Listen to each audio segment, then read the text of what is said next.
afternoon. I'm Elijah Chidima, bringing you the latest news update from today, 1st June 2021. Falana and Son files join CSOs to protest insecurity, unemployment in Lagos.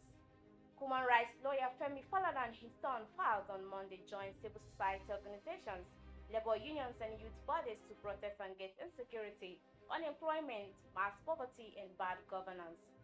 Bearing placards with different inscriptions, the group took the peaceful protest, which had the theme National Day of Action Against Insecurity in Nigeria, to the Lagos State Government House in Alausa, Ikeja. They were received by members of the State House of Assembly. Falana told the lawmakers that there was the need to provide for the poor so that peace could be guaranteed in the country. He called on states that had not adopted the Child Rights Act to urgently do so and take all the children off the streets so that they can get an education. Southwest has 54 universities. Graduates have been chumped out daily and nobody is planning for their future, he said. We are asking you because Lagos is where everybody comes to.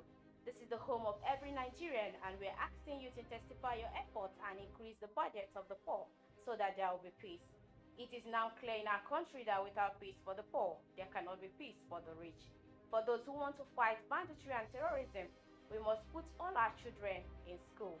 The protesters, which include trade unions, civil society, students, farmers, and peasants, were led by Dai Gaskia, a foremost activist. Gaskia said the protest was organized to express displeasure over how badly the country has degenerated. He expressed worry that Nigeria, characterized by extreme poverty, religious intolerance, and rise of hate and ethnic nationalism, is moving towards social unravel to the exploitation of the people, greedy and avarice of spineless political classes that has reached its end. Shell facility set ablaze by gunmen in Imo State. A shell facility located at Obiabo Egbema in Ohaji Egbema local government area of Imo State have been set ablaze by people suspected to be gunmen. The incident occurred last Friday when the hoodlums stormed the place and set the facility ablaze. The inferno destroyed both oil pipelines and supply oil to other locations and other equipment. The destruction attracted the attention of the special advisor to the governor of Imo State on oil and gas, Honorable Goodluck Nana Opia, who visited the scene in the company of officials of Nigeria Petroleum Development Company (NDP) and five fire service personnel. The former Speaker, Imo State House of Assembly, and former House of Representative member who represented Ohaji Eboma Oguta and Oru West Federal Constituency, expressed regret over the destruction of the facility by the hoodlums. While assuring that he could look into the matter, Opia called on the shell company to fix the place back. Meanwhile, the leaders of the fire service team from the NPDC, who refused to give his name, blamed the attack on Ukraine activities. The fire service team who visited the facility succeeded in containing the flagration to a very moderate magnitude before leaving. When contacted, the Imo State Police Command Public Relations Officer SP Ekana Bala denied acknowledgement of the incident. Still on the news, bandits kill 15 people in Niger community. No fewer than 15 villagers are reported to have been killed in Berry town in Bobi district of Mariga local government area of Niger State on Monday. Emowe police was also reported killed on Monday by the bandits in the town. Channel TV was told that the men of the local vigilante were able to kill 5 of the bandits. It was gathered that the Perry police station was burnt by the bandits, with several people reported to have been injured during the stampede that accompanied the arson on the police station. Another set of bandits stormed the Garin Gabas on the same day, during which they faced stiff opposition from the youths of the town. The number of casualties on both sides could not be immediately ascertained. Also today, some bandits raided Ugan Bako in the Kantokoro district of Mariga local government area, abducting many people, mostly women and children. The Niger State Emergency Management Agency (NASEMA) confirmed the incident but did not give details. Police Public Relations Officer, Niger State Police Command, Officer DSP Wasiu Abiodun did not respond to calls made to his cell phones for comments on the development. Meanwhile, the Niger state government said it is taking measures to ensure the release of Islamic school children abducted by bandits in Tanjina, Rafi local government.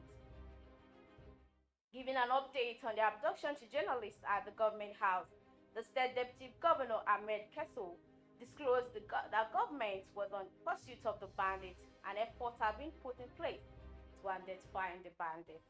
Kesso said that though the numbers of kidnapped school children is not fully ascertained, efforts by security agencies to secure their release have been intensified.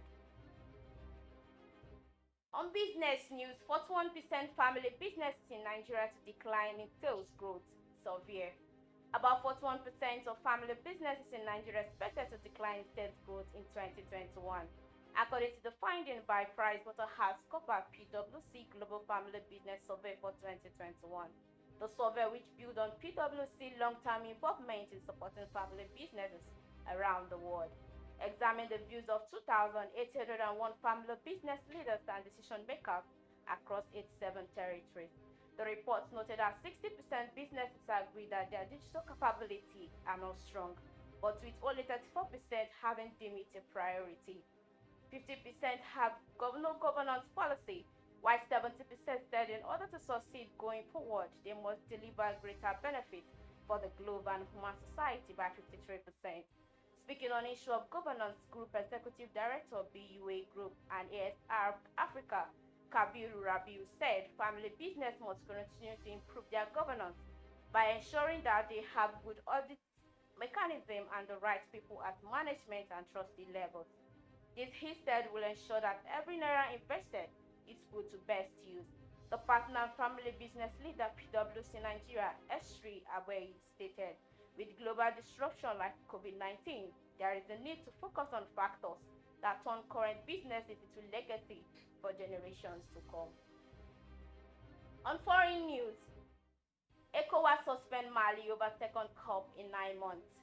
West African leaders suspend Mali from Economic Community of West African States, ECOWAS, at an extraordinary summit Sunday, but stopped short of imposing sanctions after a second military coup in 9 months. The violent attempt has sparked deep concern over stability in the volatile Sahel region and warning of fresh economic penalty. 10 regional heads of state and 3 foreign ministers attended the summit in the Ghanaian capital, Accra, with former Nigerian President Goodluck Jonathan serving as the mediator in the crisis. The suspension from ECOWAS takes immediate effect until the deadline of the end of February 2022, when they are supposed to hand over to a democratically elected government. Ghana's Foreign Minister Shirley Ayoko said after the meeting. The final declaration called for the immediate appointment of a new civilian prime minister and formation of an inclusive government. In a statement, ECOWAS also reiterated that the head of transition, the vice president, and the prime minister of the transmission must be under no circumstances be a candidate for the future presidential election. Mali's new president, Colonel Ashmi Goita, who was the national vice president until Friday, had arrived in Ghanaian capital Accra on Saturday for preliminary talks. Goita led the young army officers who overthrew Mali-elected President Ibrahim Boubacar Keïta last August over repressive corruption and his failure to quell a bloody jihadist incident. After the takeover, the military agreed to appoint civilian as interim president and prime minister under pressure from ECOWAS. And on sports news, CONMEBOL announced Brazil as new Copa American host. South American largest football tournament, the Copa America, was moved Monday to Brazil after a COVID-19 surge in Argentina and social unrest in Colombia saw the co-host strip of the right to host the event. With 2 weeks to kick off, South American CONMEBOL Football Federation tweets that the CONMEBOL Copa American 2021 will be played in Brazil, and the June 13th to June 10th dates were maintained. CONMEBOL is expected to announce the venue and date of matches in the coming hour. Brazil hosted the last Copa America in 2019, originally scheduled for last year. The Copa was postponed by 12 months due to coronavirus epidemic. New host Brazil is one of the countries in the world was affected by the outbreak. with the second highest death toll of over 460,000 so far and more than 16.5 million cases. It was to have been the first time in its history that the tournament would be co-hosted by two countries, Argentina and Colombia. But 10 days ago, Combo stripped Colombia of its duty amid street protests that were met with a heavy-handed police response that drew international condemnation. More than a month into the unrest, dozens of people have died. On Sunday, Combo also stripped Argentina of hosting rights in the context of a record coronavirus surge, with more than 7,000 deaths in the pandemic to date and nearly 3.8 million infections. And that's all we can take on the Gallery TV News at noon. I'm Elijah Chidima. Do enjoy the rest of the day.